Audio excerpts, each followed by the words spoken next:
What's going on, Pod Squad? Welcome in to a solo dolo episode. I want to talk today about 5 employee excuses that are killing your pavement company. So, motivation for this episode. It is unbelievable how many times this year, whether it's somebody that I'm working with one-on-one, or if I'm just talking with somebody else in the industry. The other day, it was like I was talking on the phone with someone in my city who's in a different industry, but we were just chatting it up about business. And he was talking about employees and all the issues they're having. Like 2025 is the year where employees apparently just no longer are good. Like this is what it sounds like. So I challenge that directly. I don't think that is the case. And there's some things that I'm hearing kind of over and over again in various different forms, but I've been keeping notes. Because I knew this was going to be like valuable information if you're out there trying to grow and you need to hire people to grow, but you feel like, well, employees suck. Like this will really help you. So I want to go through 5 excuses that I've been hearing a lot. And I realize that like the word excuse kind of is a little bit harsh, but it is what it is. If you have employees and they are manifesting these behaviors or saying these things, you got to face it head on. You can't just throw up your hands and be like, well, people don't work anymore, or Gen Z, or whatever. So here's some of these are completely outrageous too, but legitimate, like people in your industry, maybe even you, are saying these things. I can't find good people. Good people don't exist anymore for employees. People ask to be paid after working their first day. They want day pay. Right. I've had employees who have stolen time. Time theft is a big thing. Or they're padding hours. It keeps happening. They're like fluffing their timesheets, right? That's number 3. Number 4, I have to finish the jobs by myself. They don't do it right or have to go back for warranty, right? People suck at their jobs, so I have to do the job myself. And number 5, this was the one I just heard the other day. Like once an employee realizes they're good and needed, then they slack off and they feel entitled and the whole thing just doesn't work anymore. So here's the harsh reality that I would like to share with you as business owners. Those excuses that an employee might be, whether it's a behavior an employee's showing or whether that's just something that you are telling yourself, that excuse is just a symptom of a bigger problem, which is a lack of systems. Systems and processes are the things that relieve and eliminate the symptoms. Okay? Trust me, from firsthand experience, systems are the thing that will get you through those excuses. So the way I was thinking about it the other day was like, if you're trying to train a dog to walk on a leash and not be like an insane, crazy dog. I'm not a dog trainer, by the way, but like if you just threw up your hands and was like, well, every dog I owned can't seem to teach them to walk on a leash, right? They're all just crazy. Like, would you accept that if your friend or your spouse or whatever was like, yeah, you literally can't train this dog?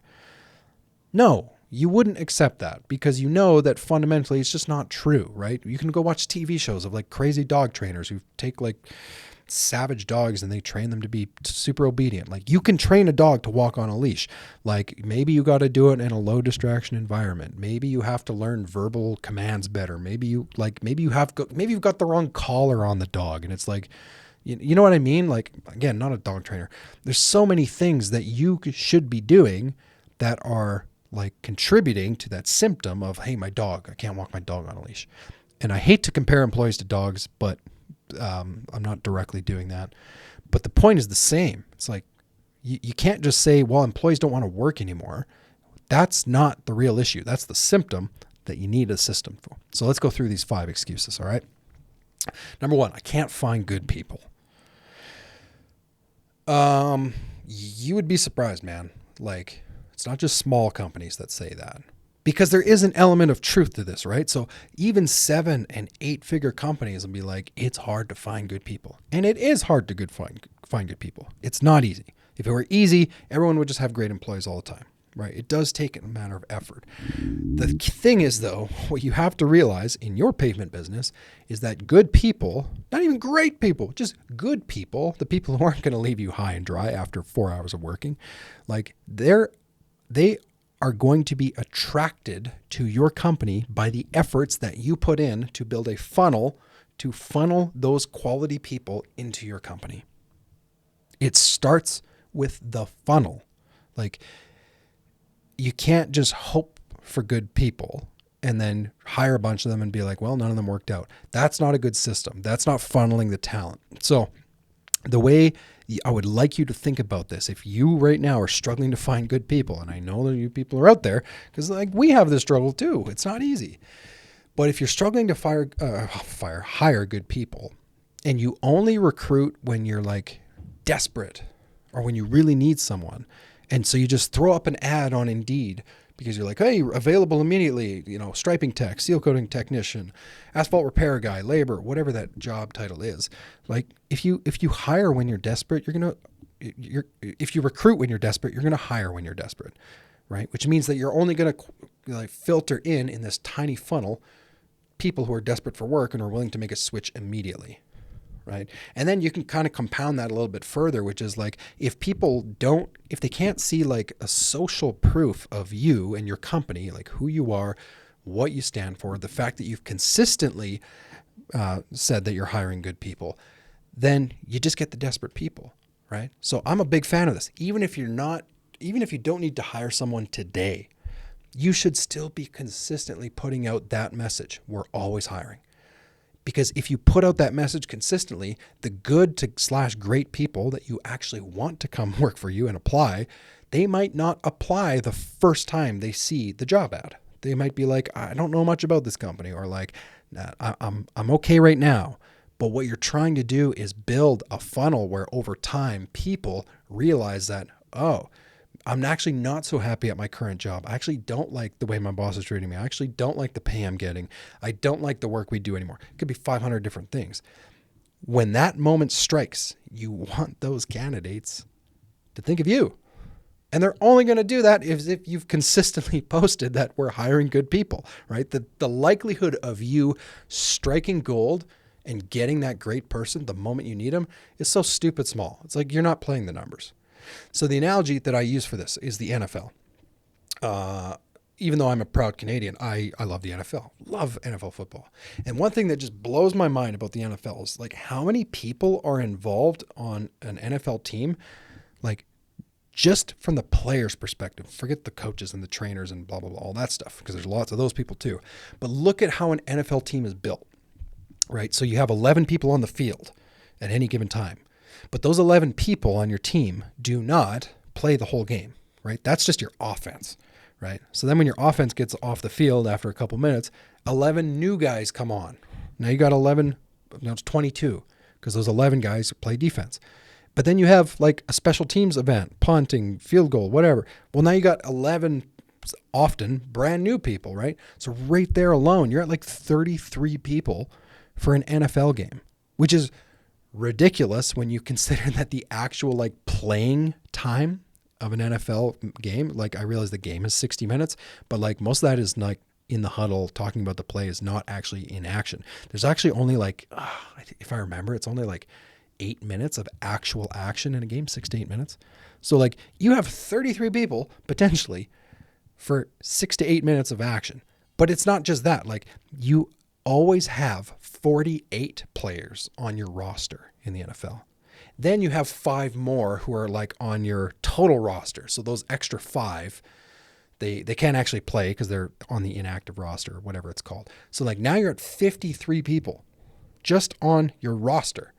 And that doesn't even include your practice squad, okay? So NFL teams have a practice squad. It could have up to 16 players.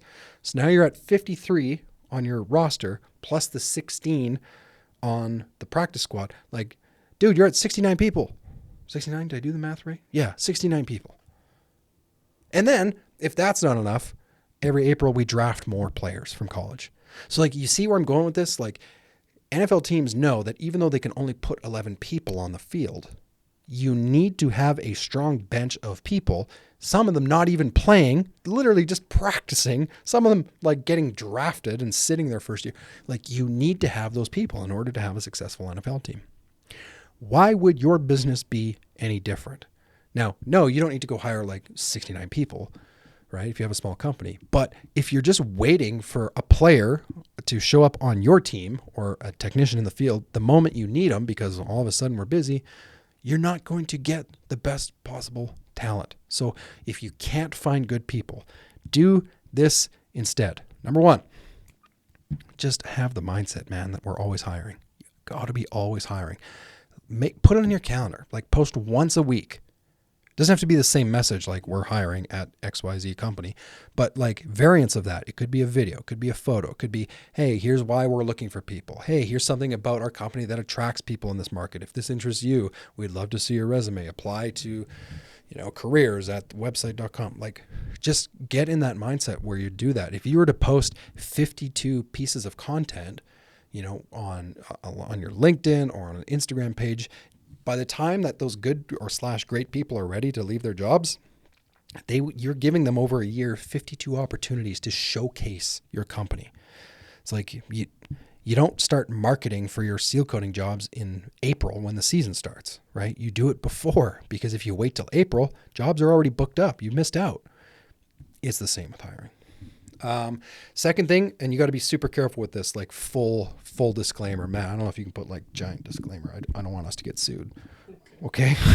So I can't do this legally where I am in my province. That's why I'm saying disclaimer, but check your local, state, provincial regulations, whatever, because a lot of companies will do something called like a trial interview or like a test day on a job site. Can't stress this enough. Check your state regulations because it might not be legal.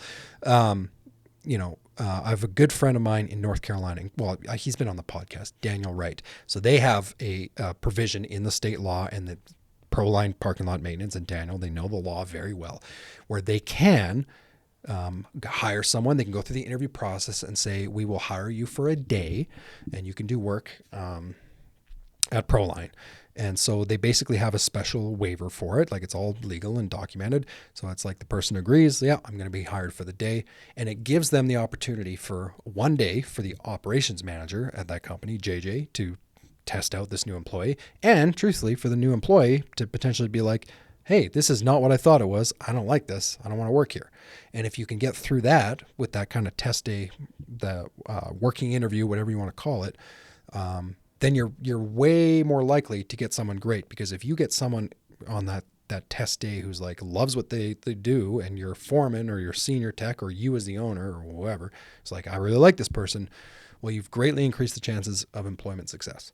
So for the 18th time, don't do anything illegal. I can't do that in my province. You can't say like, hey, we're going to hire you on a test basis. You can hire someone and, potentially terminate them on their probationary period. But anyways, won't get into it. Third thing, do a referral bonus. Seriously, pay your current employees outrageous amounts of money. Like I'm talking like $1,000 to refer a potential employee to the company. Now you might think that's insane. Like why on earth would I pay $1,000 for an employee referral? So one of the ways you could do this here is like go to all of your employees and be like, hey, you're a great employee. I want more great employees like you. Do you know anyone who is like you? Preferably not their family member, but do you know someone who you think, because you already know what it's like to work here, who you think would be a great fit at this company? And if you do know someone and we hire them and they make it to 45 days, I'll give you $500 referral bonus. And if they make it to 3 months, 90 days, which is typically like a probationary period, I'll give you an extra $500. So $1,000 for an employee referral. So if that like makes your skin crawl because you're like, why on earth would I pay that much money? It's like, you need to think about what the cost of not having a great employee is. Seriously. Like if you could get an employee that works at your company for like multiple years and develops into a skilled technician and can produce jobs quickly and allows you as the owner to buy your time back so that you can work on the business, not in the business. Like, do you think the ROI on a great employee is going to be more than $1,000? Dude, it's going to be ridiculously more. Like you are going to get so much return on that investment. And the people who already work in your company might already know more great people. So like referral bonus is big. I'm actually like, as I was writing the notes for recording this, I was thinking about ours and I'm like, you know what? I haven't done a good enough job at broadcasting in our company that we have an employee referral bonus. And 2, I don't think we pay enough either. Like we don't pay up to $1,000. I'm going to change that because we want great people. One great employee can make a huge difference in your company, man. Okay. The bulk of the time was spent on that one because that's the biggest one by far. So I'm going to rip through these next 4 a little bit quicker. Excuse number 2, people ask for day pay. So they work a day and then they're like, can I get paid tomorrow? Right. And it might sound crazy. Like to me, it's like no one in our company would do that if they were hired because we would set a good expectation. So this is not an indication of a people issue. So the problem isn't the people that you're hiring. This is once again the symptom of a bigger problem, which is a policy issue. Like, do you have a policy that you state during the recruiting and hiring process that clearly shows, hey, we actually have a pay structure here. You get paid every, 2 weeks is typical, or 15th and 30th, whatever you guys do. These are the dates that you get paid. Here's the cutoff. So all your time has to be submitted by this day so that you get paid on this day, and then pay happens every 2 weeks. So I think I was able to say that in 12 seconds. So like you could say that in the interview process, or like if you want to be really cool, we have like a pay sheet that gets updated every year. So it's like every year, here's all the paydays, all 52 for this upcoming year, or 26, I guess. Here's all 26 paydays. And if you have something so stupid simple like that, it's an immediate signal to your job candidates like, oh, these people actually have a structure and a system for this. Because if you think about it, there's tons of like weird companies out there, and I'm just going to start ragging on some of the trades, but like I'll pick on 1 or 2. Like there's weird drywallers out there, or weird fencing companies or whatever that just pay their people in cash. And some of the people that could be great employees, seriously, they could be great employees, are used to that.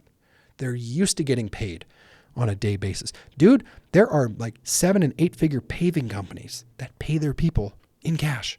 So don't think this is like, oh, these people are outrageous. How could they ever want pay after 1 day? That's just like what they're used to. They might not know anything different. So if you make an exception in your company, if you're a small company especially, if you make an exception for someone who's like, hey, like I'm really down on my time, I didn't have a job for 2 months before this. Can I just get paid tomorrow for the work I did today? Don't make the exception, because if you do it once, now it's become the standard, right? I have 3 kids, and I can tell you what happens if you make an exception for one kid and be like, hey, yeah, you can have dessert before dinner, but the other kid can't. It's like, good luck with that. It's just not going to work, right? Because now you've set the standard, and it will always be viewed as unfair if you don't consistently do that. So what does your process look like for hiring?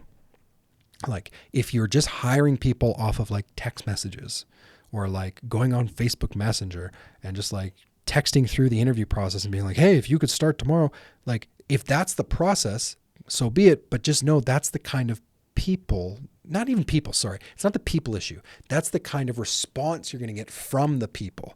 If they just view working with your company as like, oh, I just had to like text over some info and I can start tomorrow, which they're probably thinking, well, I could probably get paid quickly too, because these people don't really have a process for this, right? They might not even be thinking that actually in their conscious mind, but that's what you're signaling to them.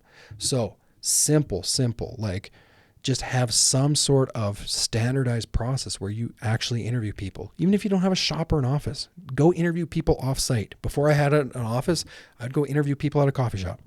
Not a big deal. Like no one's going to think you're down. You will elevate yourself so much more than your other small competitors who are just like doing this stuff off of like texting.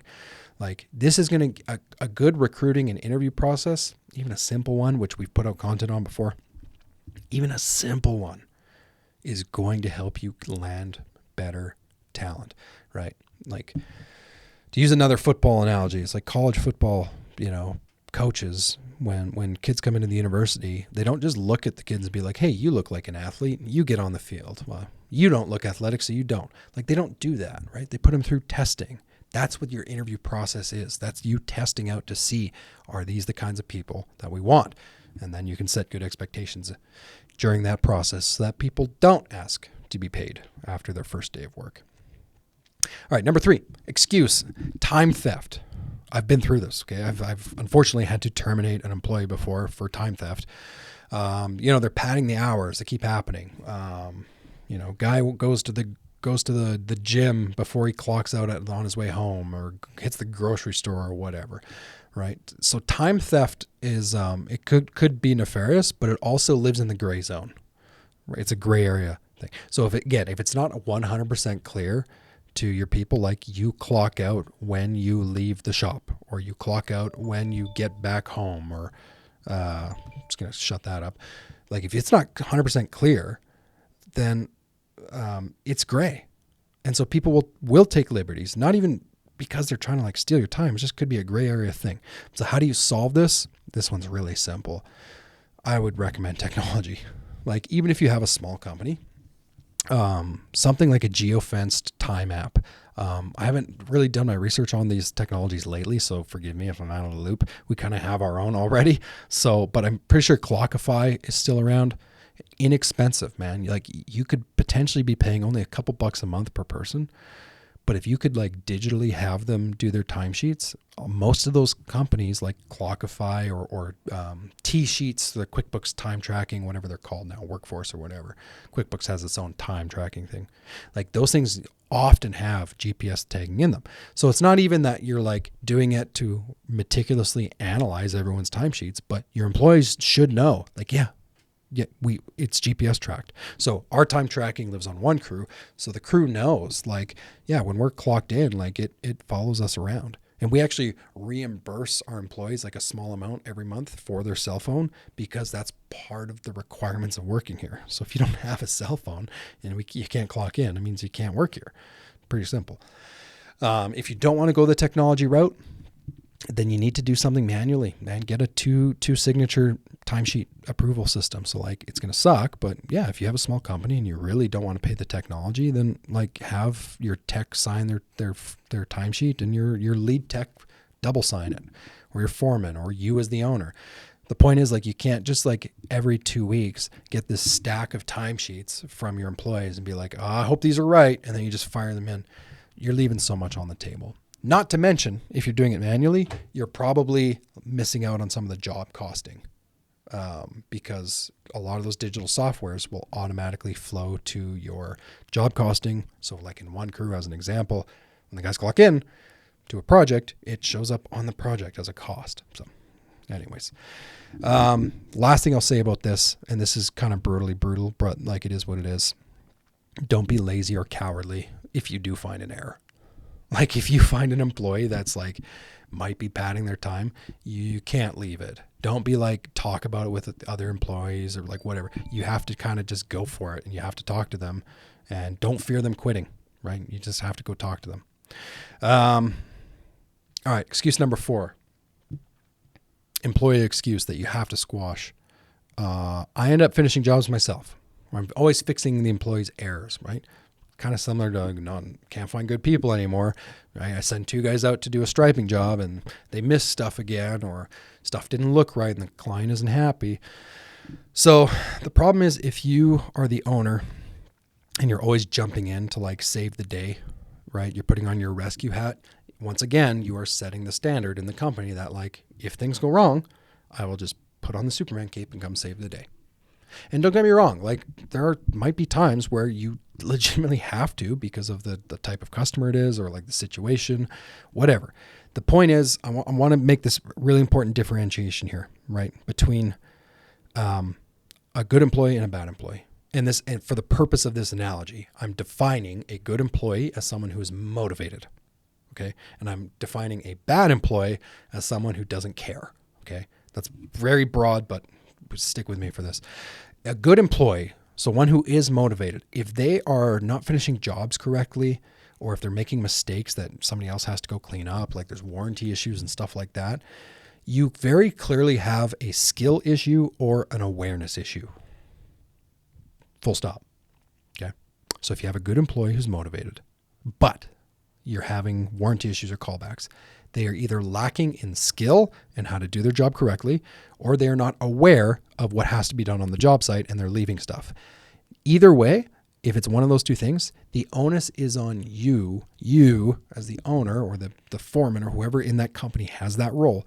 The onus is on that person to train the people how to do it correctly.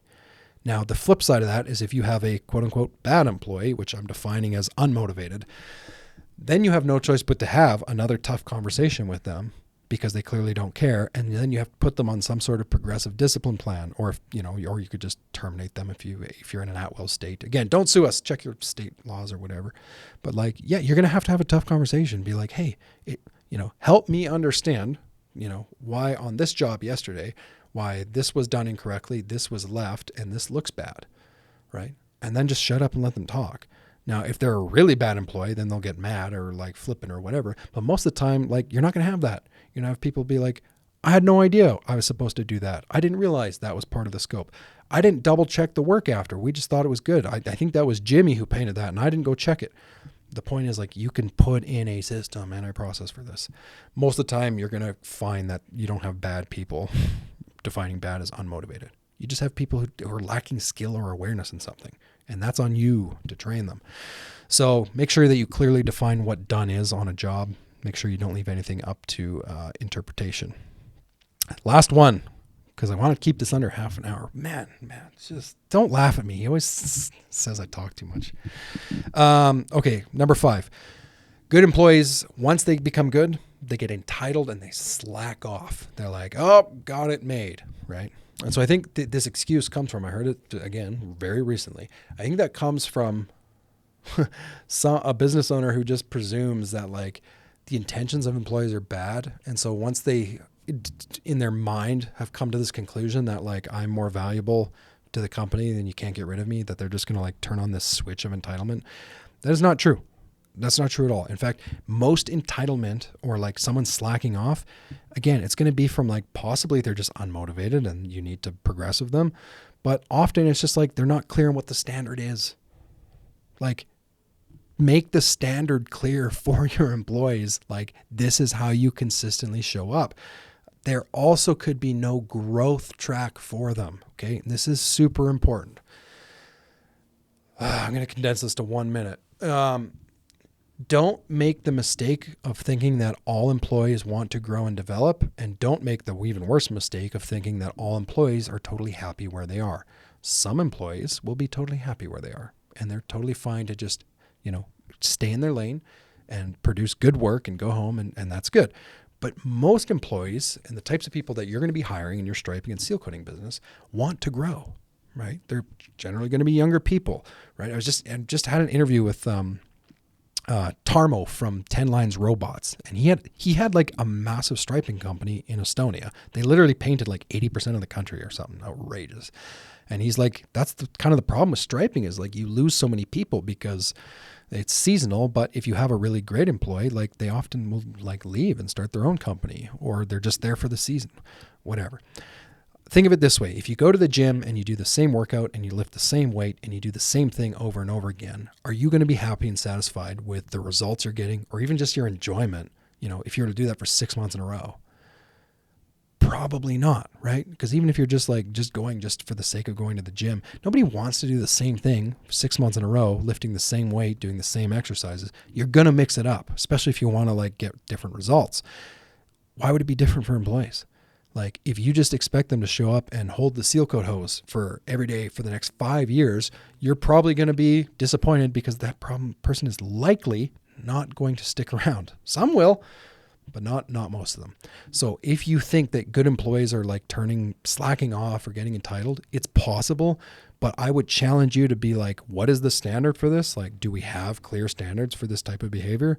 And what are people working towards? How do we grow them to become better versions of themselves? How do we grow them to become better employees?